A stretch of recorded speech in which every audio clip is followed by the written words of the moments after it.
Bonjour Christelle. Bonjour. Alors ici on est au Congrès national du CJD, on est à Annecy, on est dans un cadre magnifique et tu viens de nous faire une intervention qui était à tomber. Merci. Qui a vraiment ému toute la salle. D'ailleurs tu as bénéficié d'une standing ovation. Ouais. Est-ce que tu peux nous dire qui tu es et quel est ton projet ? Donc Christelle Lecoq et je suis la créatrice de Be-Sensory. Et Be-Sensory est la première application de lecture de contenu érotique qui est synchronisée à un sextoy, le Little Bird, sextoy made in France, et qui donc du coup se déclenche automatiquement en fonction de ce qui est lu et de l'intensité érotique des ouvrages. D'accord. Et qu'est-ce que tu nous as raconté tout à l'heure par rapport aux barrières que tu as pu rencontrer ? Ce que j'ai voulu expliquer, c'est qu'au départ, mon projet il était entrepreneurial, innovant, industriel, et qu'en fait, il est devenu militant de par toutes les rencontres et les écueils que j'ai pu avoir sur le projet, et notamment liés à l'ego masculin.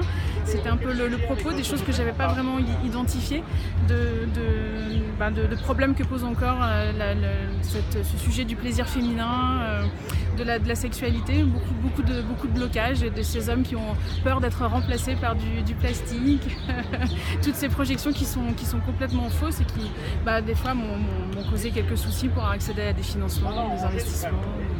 Dans quelle mesure tu penses que tu as été obligée de faire autrement ?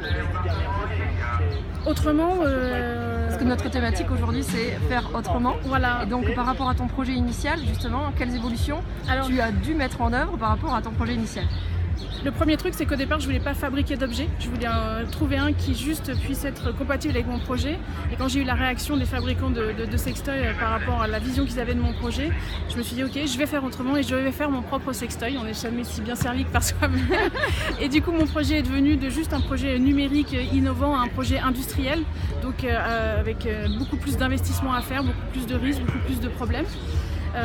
Et puis aussi j'ai dû devenir, et maintenant je suis très contente, mais je suis devenue militante et féministe, ce que j'étais pas avant parce que j'avais jamais été dans le sentiment et dans le besoin d'être ou d'affirmer être féministe. Je pensais que j'étais très libre et qu'on avait déjà beaucoup de chance en France, et je me suis rendu compte qu'en fait la liberté et l'égalité, la route était encore longue pour l'atteindre, y compris sur ce sujet du plaisir, et que maintenant j'ai aussi envie que ce projet-là soit un projet militant et engagé et qui serve aussi à faire bouger les lignes dans la société sur tous ces sujets-là, y compris pour l'entrepreneuriat au féminin, et que ça restera maintenant une marque très très forte dans l'ADN du projet.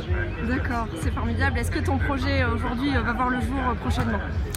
Oui, alors après 2 ans, on livre les premiers produits dans 3 semaines. Les opérations vraiment de lancement se feront à partir du mois de septembre. Et après, on sera tout à fait prêt pour la Saint-Valentin et les cadeaux de Noël. Et donc, voilà, pour que toutes les femmes puissent, si elles en ont envie, lire et vibrer. Et que tous les hommes qui ont envie aussi d'avoir des moments de complicité avec leurs partenaires puissent aussi faire de jolis cadeaux. Alors, une des anecdotes qui m'a marquée tout à l'heure, c'était par rapport justement, tu l'as réévoqué à nouveau là, au financement, notamment financement bancaire. C'était juste hallucinant ce qu'on t'a répondu. Alors oui, le banquier c'était on vous aidera pas parce que c'est pas un projet éthique. Donc blanchir de l'argent, les paradis fiscaux, les armes, tout ça c'est éthique visiblement. Mais le plaisir féminin, le sextoy, non.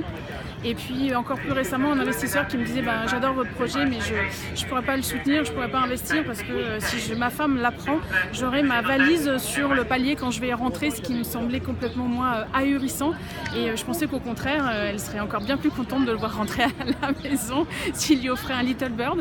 Mais voilà, donc encore pas mal de crispation sur le sujet. Mais je tiens quand même à dire qu'on a réussi à trouver des investisseurs, on a été aidé après par la BPI, on a trouvé une banque, le CMD, donc ça a été compliqué, ça a été long, mais on a quand même trouvé des gens pour nous accompagner. Oui, parce qu'en termes de marché, c'est quelque chose d'énorme.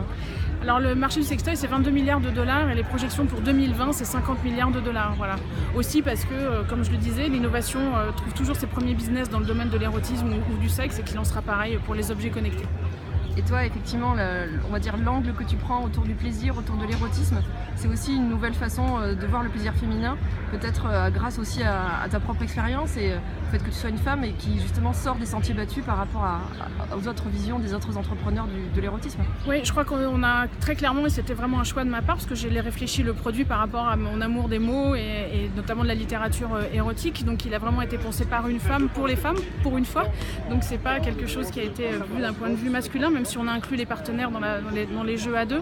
Mais c'est effectivement de promouvoir la littérature érotique, l'imaginaire, le fantasme, un peu en opposition à ces images du porno où je n'ai rien contre le porno, mais il n'y a plus rien à imaginer et que ça m'intéressait puisque les femmes sont souvent très cérébrales, beaucoup plus que les hommes qui seront justement attirés par la vidéo, de s'adresser au premier organe sexuel, le cerveau, et d'aller un peu plus loin dans le jeu et de profiter du potentiel des objets connectés pour proposer une nouvelle expérience de lecture. Et un de tes objectifs aussi, c'est peut-être par rapport à l'éducation des ados et à la sexualité, l'éducation sexuelle ? Voilà, au début du projet, j'en ai aussi parlé à ma fille qui est ado, qui a 15 ans, et j'étais assez surprise et un peu effrayée effectivement de la manière dont ils envisageaient la sexualité, ou en tout cas de la manière dont ils la découvraient sur des sites comme YouPorn, qui montrent une sexualité quand même assez dure, de domination, de performance, qui peut être très troublante à la fois pour les jeunes filles et pour les jeunes hommes. Et je veux montrer aussi qu'avec les outils du numérique, on peut faire des choses qui sont à l'inverse et qui peuvent être des choses douces, qui peuvent mettre les choses en connivence, en complicité, parler de tendresse. La littérature, c'est bien, justement l'imaginaire, il n'y a pas d'image, et je serais très contente que mes filles fassent un peu le même chemin que moi et découvrent la sexualité dans les mots, la littérature, plutôt que par ces images sur le net. Super. Est-ce que tu peux nous parler de la prochaine étape ? Alors la prochaine étape, c'est déjà de réussir le lancement commercial du Little Bird. La deuxième étape, après, très vite, c'est d'internationaliser le service, parce qu'on voudrait faire lire et vibrer des tas de femmes dans le monde, dans toutes les langues. Et puis après, c'est le premier produit en fait, d'une entreprise qui s'appelle eSensory. Et on a d'autres projets à développer dans le domaine de la lecture numérique sensorielle, par exemple pour l'audio sensoriel, pour les personnes aveugles, le grand public, ou des projets de cinéma dynamique. Donc voilà, encore plein de choses à développer. Cinéma dynamique, bientôt eSensory au Futuroscope alors. Oui, ou même juste avec un t-shirt connecté dans votre salle de cinéma pour avoir le rythme cardiaque de James Bond, avoir du froid quand il est dans son avion ou du chaud quand il se fait tirer dessus. Enfin voilà, on peut imaginer des tas de choses. Extra. Bon super, où est-ce qu'on peut retrouver aujourd'hui ton produit et à partir de quand est-ce qu'on peut se l'offrir ? Alors là, il est en précommande. Et après, d'ici 3 semaines sur le site b-sensory.com. Il sera aussi référencé sur d'autres sites comme Cdiscount, Sexy Avenue, Leak. Mais voilà, sur notre site, c'est bien, et vous verrez aussi toute l'offre de lecture qui est associée avec des auteurs, de jeunes auteurs qui travaillent spécifiquement pour la plateforme, et puis aussi des textes classiques qu'on se fera un plaisir de vous faire découvrir. D'accord, donc B- tu as dit Sensory, voilà. SENSORY. Voilà, .com. Super. Et sur les réseaux sociaux, parce que le projet est compliqué à faire avancer, parce qu'en termes de communication, c'est pas toujours évident, donc toute l'aide et les soutiens sur les Facebook et Twitter sont bienvenus. Écoute, je suis ravie de cette interview, je te remercie encore énormément pour tout ce que tu nous auras apporté aujourd'hui, et j'espère que cette interview, modeste, aussi modeste soit-elle, contribuera aussi J'en suis sûre. à faire diffuser l'info. Merci beaucoup Christelle. Au revoir.